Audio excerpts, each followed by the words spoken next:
Well, good evening and welcome back. I'm Camilla, otherwise known as the Queen of Constantia, and welcome to my secret throne room. I am an OG of the Real Housewives of Cape Town, so I'm here to give you my unique insights on the Real Housewives of Nairobi. And this week I will be reviewing episode 5. I do keep notes in my little notebook, so I may at times look down. Please forgive me. I don't want to miss out on anything. I enjoyed this week, so I'm gonna have a little sip and then we shall begin. Cheers. Habari. Right, let's go.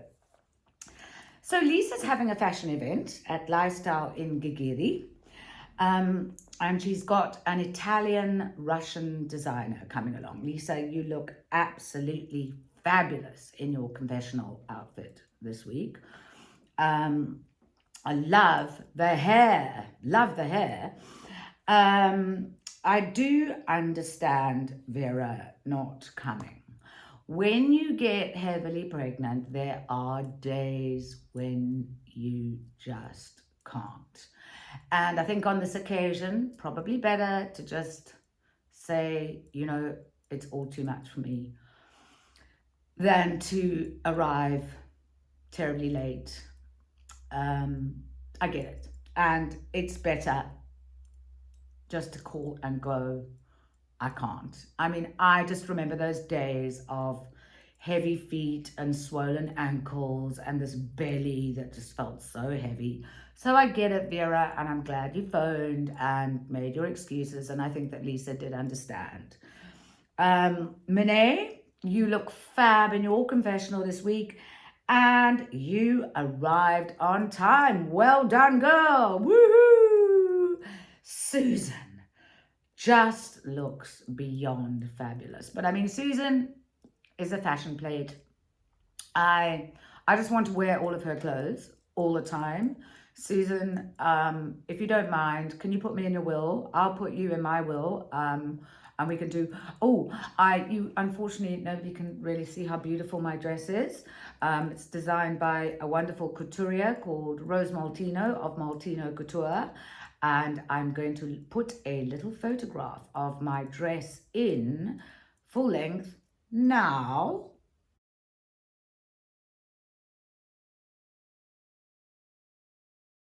There you go. And if anybody likes her clothes, I'm going to put a link down below and you can get in touch with her in Cape Town. I know it's far away from Nairobi, but anyway, anybody visiting Cape Town can go and see Rose. She makes beautiful, beautiful dresses. I'm very blessed to be able to be dressed by her. I also love fashion, which is why I'm green with envy about Susan's outfits. Very, very stylish, Susan. And Susan, you said, am I overdressed? And I just want to say, if you are fabulous, you can dress as fabulously as you like wherever you go. That's what I say. Queen it, darling, queen it. Whenever you want. I go, if I want to go floor length, sequins, diamante, whatever, and others aren't, I don't care. I just go. And do you know what? Everybody always goes, you look amazing. And yeah, just do it. Be you. It's fabulous. So I just gotta say, I still don't quite get why Monet hates Susan so much. I think it can only be envy. I'm not sure if they have a history. Perhaps they do. If somebody can enlighten me in the comments, I'd really like to know. Was it pre-show? Did they know one another pre-show, these two? That there's such a beef. I hate that word. Sort of very rapperish beef. That there's such a beef between them. Such an ongoing antipathy. That's a better word. Such an ongoing antipathy between them. I don't get it. And I'd love to know why. And I'd love to know, I don't think from what I've seen that Susan started it. Maybe I'm wrong. Again, let me know in the comments section. I'm getting the feeling that Monet started it. I do think this time, though, that Susan brought a bit of unladylike bitchiness. Sorry, Susan, I do. And I thought it was beneath you. No, don't do it. You're too much of a lady. Don't sink beneath your level. It's unnecessary. So then we get to Monet, Lisa, and Sanal, and they are having a workout. Lisa's late. Oh, Lisa, bad girl. Maybe you're just trying to show the others what it's like. Monet looks lovely and natural without a wig. Nice to see. Lisa is the eldest, but she's the fittest. Go, Lisa. Today, we saw a different side of Monet, and I liked it. I really liked it. A much more human Monet. Maybe it's because Susan's not there. Sanal gets real. She tells Monet that they have called her a fake. And she invites them, then Monet, as a result of that, invites them, says she wants to invite them into her acting world to see what it's like, and that she's going to have a function at the Kenyan National Theatre, and she says they must all come dressed as their alter egos. So this sounds rather fun.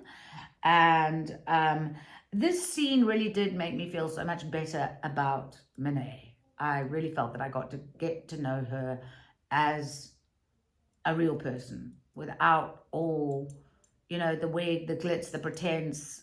There is someone in there at last. And that was great to see. I hope we'll get to see more of that Monet, please. I love Monet without a wig.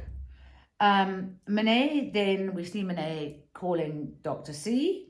Dr. Catherine, what have I got here? Masitsa Rossa. She's a vet and a business mogul. Obviously not practicing as a veterinarian, I don't think. Maybe she is. She's now launched a branded wine called Samantha. And I'm wondering, is Dr. C going to become a full-time cast member? Because they're running a very comprehensive bio on her here. Is she replacing Dr. Maria? I mean, she's not in the lineup, but this is a very comprehensive bio that we're getting. Unusual halfway through. Although we had it with a lady that joined the cast, but she was in our cast lineup. Her name was Lou. So we see Monet visiting Dr. C, and Dr. C says to Monet, this is interesting, when a woman cuts her hair, she's about to change her life and get out of her way. Interesting. I thought that was very funny. What I also thought was very funny is Monet is on the hustle. So Monet is trying to convince Dr. C that because she's an influencer and get her name out there, Dr. C should collaborate with her and do free wine for her function. But Dr. C is having none of this and says no. She's not interested in a collaboration. She doesn't need to do that. So that doesn't quite work for Monet. It doesn't happen. But however, she does still invite Dr. C to the function. And Dr. C says she's very honored to be invited and feels relevant because she's a little bit older than everybody else. And so being invited makes her feel young and relevant. And that's great. And then we move on to Sanal and Susan, who are out buying jewelry, spending lots and lots of moolah. And Susan is buying herself a ring, a love token to herself. Sanal proposes a truce with Monet, but Susan is not interested. No, ain't gonna happen. Right, so And I suppose that's fine, because what would a show be without a little drama? We need the drama, don't we? So, we don't want everybody to be kumbaya. So, moving on. We see Vera and Sanal, and they are going to go and do some art together. Vera is early, good God. And they have a bit of a goss about the champagne running out. No, okay. Yes, there is a bit of a goss about the champagne running out at Vera's party. So apparently Susan told Sanal that, this is like Bush Telegraph, and I never trust Bush Telegraph, that because Bush Telegraph changes every time someone tells a story, as you know. And Sanal, I would not have mentioned this to Vera, because it's very bad etiquette if you weren't there, okay?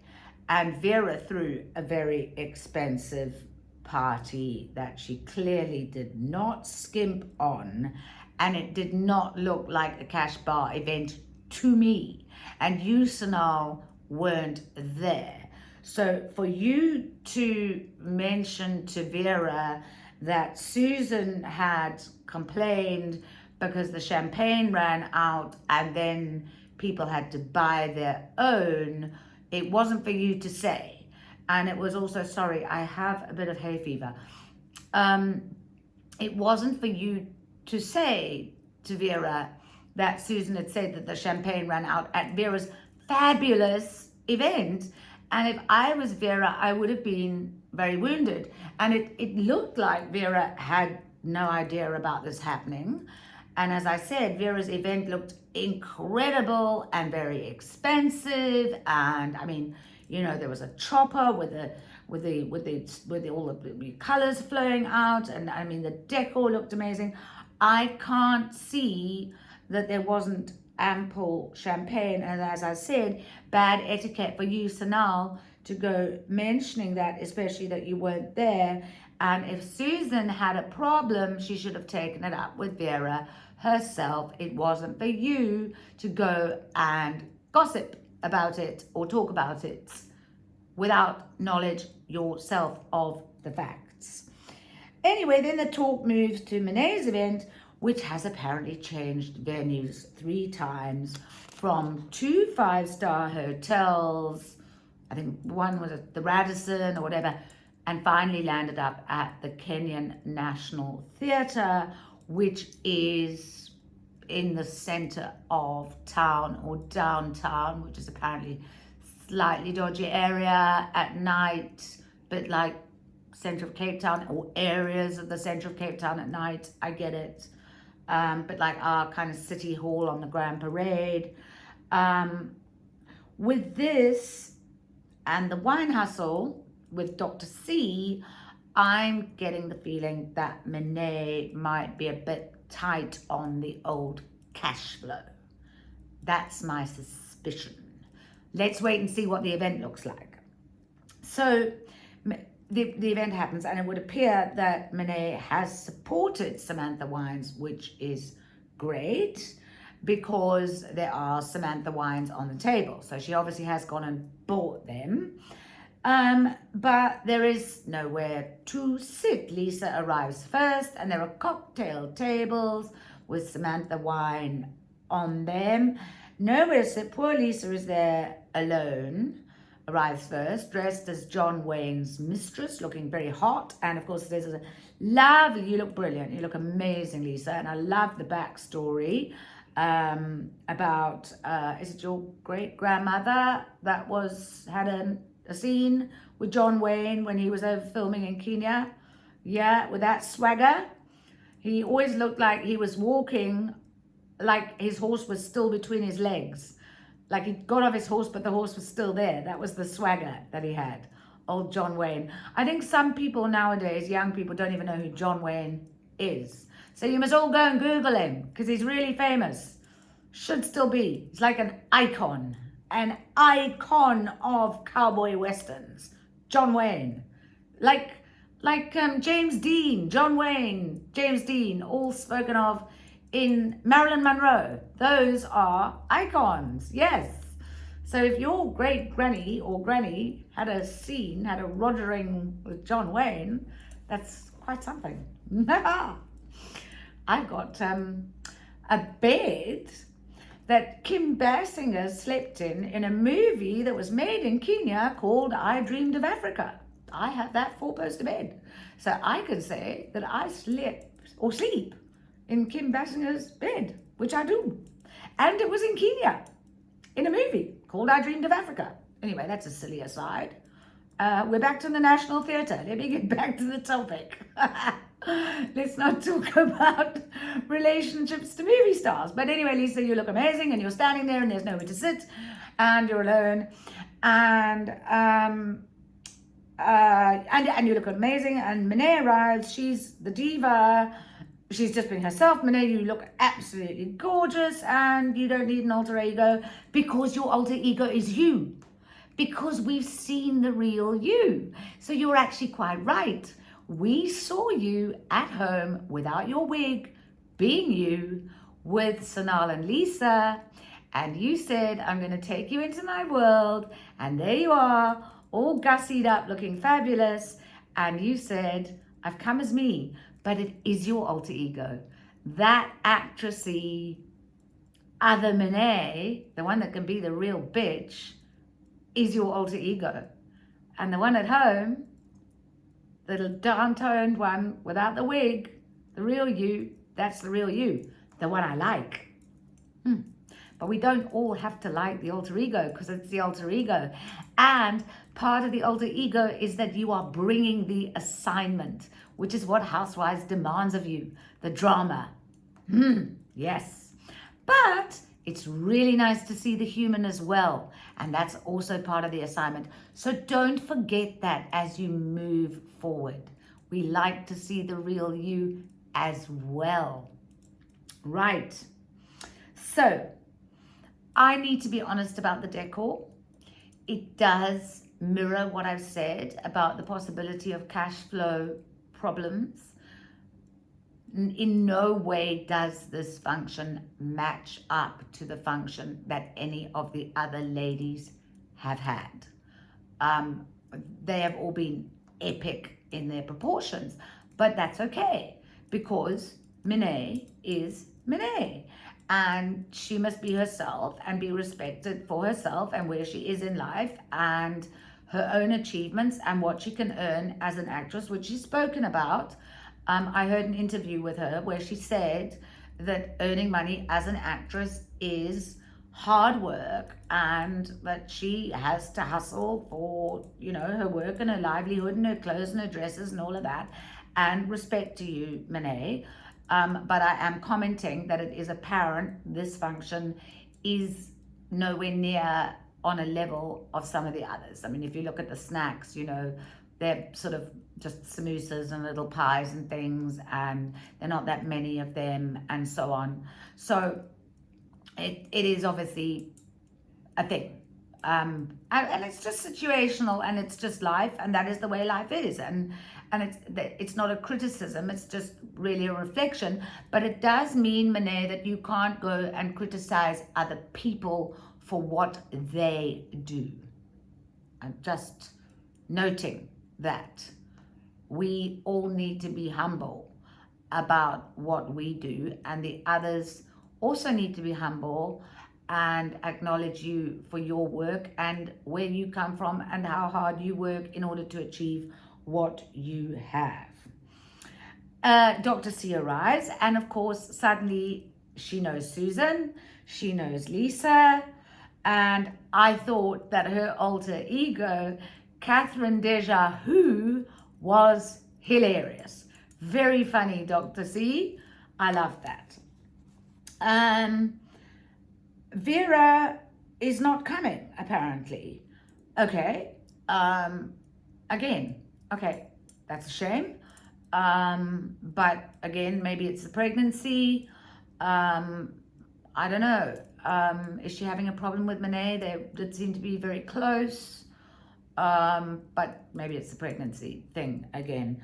Where is the food at this point? There was no food at this point. Everybody's looking hungry. They're all standing around. There isn't Samantha Wine, nowhere to sit. Sanal arrives as Marilyn. Oh my God, Sanal, you look amazing. I love it. And again, a big alter ego, because of course Marilyn, sex pot out there, singer, in your face, and you're so soft and gentle and withdrawn. Very, very good alter ego, Sanal.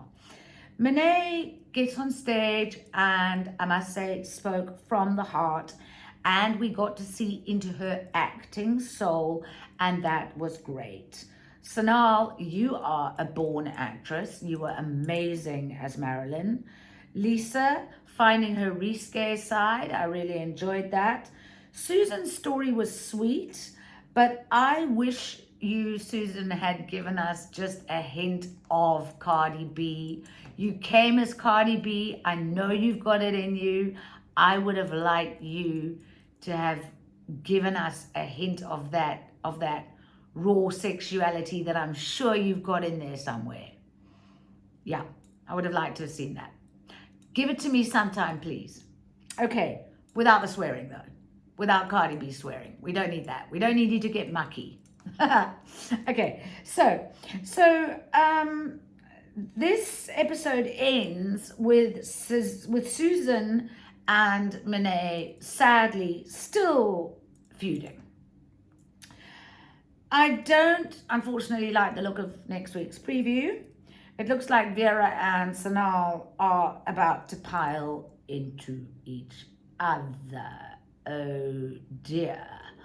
I am going to be reviewing this episode. When I say next week's, I'm behind on my reviews. So I'm going to be reviewing this episode tomorrow so that I can catch up. So that by Thursday, I will be able to review episode 7. So you will be hearing from me tomorrow, where I shall be posting the very next episode, which I'm a little nervous about because I'm not looking forward to seeing Vera and Sanal pile into one another at all. And on that note, my darlings, it's been so lovely to chat. Have a wonderful evening. Love you all. God bless. Good night. See you soon. Bye.